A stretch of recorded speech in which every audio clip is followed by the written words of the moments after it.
Okay, let's look at a couple of ASVAB problems. What is the mean average of the following set of numbers? Now, the mean average, that's just the normal way you find averages. We're going to add them all up and divide by how many there are. So, since this is ASVAB, you do not get a calculator. So we're going to come over here to some scratch paper. I know a lot of you probably do this in your head, but you go.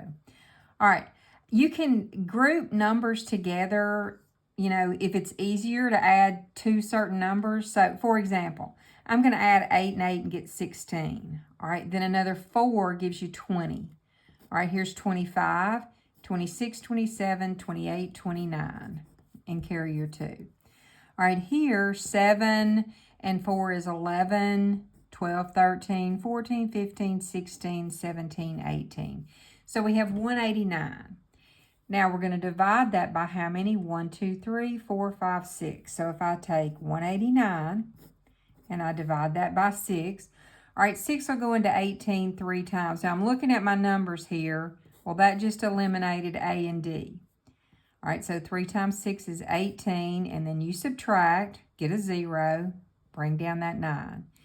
6 will go into 9, what, 1 time? So that gives you 6, and obviously there we're going to get 31.5. If we put a 0 over and then bring it down, that's where the 5's going to come in, all right?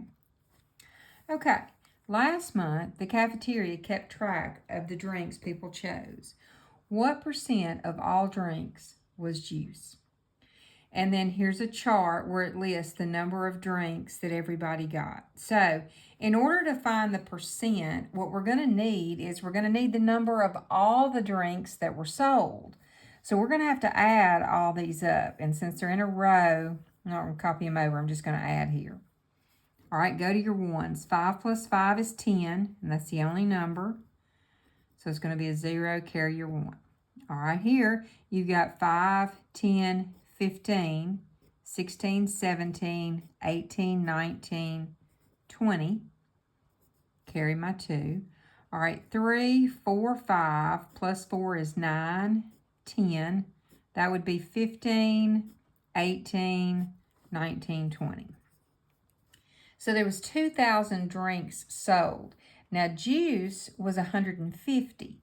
So what I want to do is, for a percentage, you're saying 2,000 into 150. Now, it won't go, so you're going to have to add a decimal and some zeros. Let's just stick 4 out there.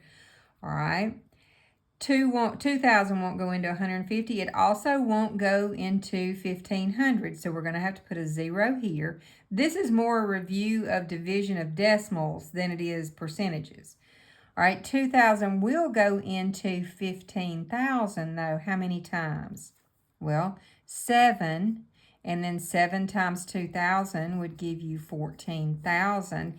And right now, you can see, you can carry on if you want to, but there's only one answer that starts with 7.